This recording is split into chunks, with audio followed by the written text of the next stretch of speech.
যে এখন সবাই চুলা ছাড়া চালের উপর ডিম বাজতেছে, মাথার উপর ডিম বাজতেছে। তাই তো, গরমের মধ্যে তেল গরম হয়, কড়াই গরম হয়, ডিমও তো ভাজা যায়। আর আমি আপনার করে ডিম বাজ্যা দেখামো টিনের চাল। ও মা গো, ও মা গো। এই সেই কুখ্যাত অপরাধী গরম, যার উৎপাতে আমরা একদম অতিষ্ঠ হয়ে গেছি। তোরা আমারে ভুল বুঝতেছিস কে? দেখোস না আমি তো করে কতটা ভালোবাসি, তোদের ভালোবাসি দেখে আমি সৌদি আরবের মরুভূমি ছেড়ে আমি তো করে বাংলাদেশে এসে পড়ছি।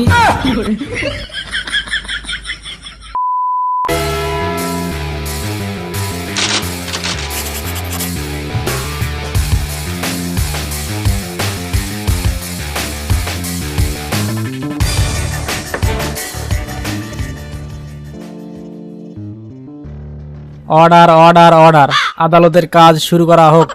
মহামান্য আদালত, এই সেই কুখ্যাত অপরাধী গরম, যার উৎপাতে আমরা একদম অতিষ্ঠ হয়ে গেছি।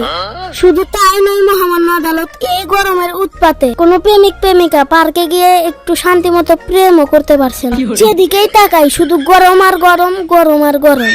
এই গরমের উৎপাতে বাংলাদেশ এখন সৌদি আরবের মরুভূমির মতো হয়ে গেছে। এখন শুধু বাকি আছে সৌদি আরবের মতো মরুভূমিতে উঠ চড়ানো। এই গরম আমাদের জীবন একেবারে তুলো তুলো করে দিয়েছে। না পারি একটু শান্তিতে ঘুমাতে, না পারি একটু শান্তিতে বাইরে বেরোতে। যেখানেই যাই শুধু এই গরমের জ্বালা। আমি চাই একে কঠিন থেকে কঠিনতম শাস্তি দেওয়া হোক। ওই তোরা আমারে ভুল বুঝতেছিস কে?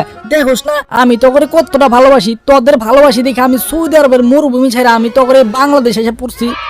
দেখুন মহামান্য আদালত, দেখুন এ কত বড় অপরাধী। উনি সুদূর সৌদি আরব থেকে বাংলাদেশে এসে পড়েছে কোনো ভিসা পাসপোর্ট ছাড়াই। একে তো শুলে চড়ানো উচিত।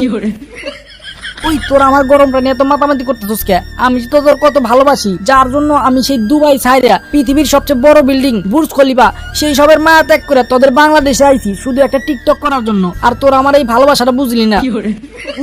তোমার এত ভালোবাসার আমগর দরকার নাই। তোমার এই ভালোবাসার কারণে আমরা প্রত্যেক ঘন্টায় ঘন্টায় পানি ছাড়াই গোসল করতেছি। গরম দিতেছ ঠিক আছে, একটু মাপ মতো দেও। এত গরম দিচ্ছ, আমার মাথার উপর ডিম ছাইরা দিলে ডিম ভাজা যাইব।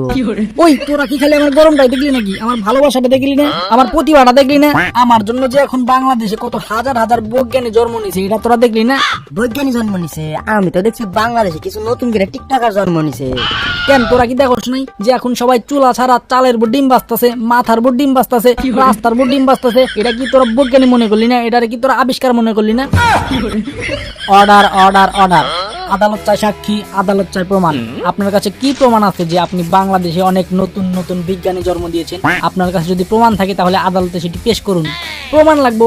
আচ্ছা ঠিক আছে, উনি তাহলে আপনি টিভিটা চালাই দেন। অর্ডার অর্ডার অর্ডার, এক্ষুনি টিভি চালানো হোক এবং তার প্রমাণ সুলভ যা আছে সেটি দেখানো হোক। ও আরে তাই তো, গরমের মধ্যে তেল গরম হয়, কড়াই গরম হয়, ডিমও তো ভাজা যায়। আরে নিজের চোখে না দেখে তো বিশ্বাস করতাম না। আর আমি আপনার করে ডিম বাজ্যা দেখামো টিনের চালে। দেখেন কিভাবে ডিম বাজানো লাগে। ডিমটা দে। হ্যাঁ, কোনো জালিয়াতির কার সাজি নাই, বুঝেন নাই কি পরিমানে গরম। ও মা গো, ও মা গো। ডিম দেওয়ার সাথে সাথে ডিম বাজা হয়ে যাইতেছে, দেখছেন? এই গরমের মধ্যে আমরা টিকমু কেমনে? টিকার কোনো উপায় আছে? এনে কি কোনো দুর্নীতির কোনো কার সাজি আছে? আজকে টিনের চালে ডিম বাজমু। টিনের চালে আপনারা ভিডিওটা শেষ পর্যন্ত দেখবেন। ও দেখেন পুরা পচে গেছে ডিম। দেখুন মহামান্য আদালত, দেখুন এই নাকি তার নতুন বিজ্ঞানিক আবিষ্কার করার নমুনা। এই সব নমুনার কারণে আমরা আগে রাস্তাঘাটে পাগল দেখতাম, এখন আর পাগল দেখতে কষ্ট করে রাস্তাঘাটে যাওয়া লাগে না। টিকটক ওপেন করলেই দেখতে পাই শত শত পাগলের দর্শন। অর্ডার অর্ডার অর্ডার, সকল সাক্ষ্য প্রমাণের ভিত্তিতে আদালত এই সিদ্ধান্তে এসে উপনীত হলো যে আসামি গরমের উপর আনা সকল অভিযোগ সত্য হয়, তাকে যাবজ্জীবন কারাদণ্ড দেওয়া হলো। The case is close.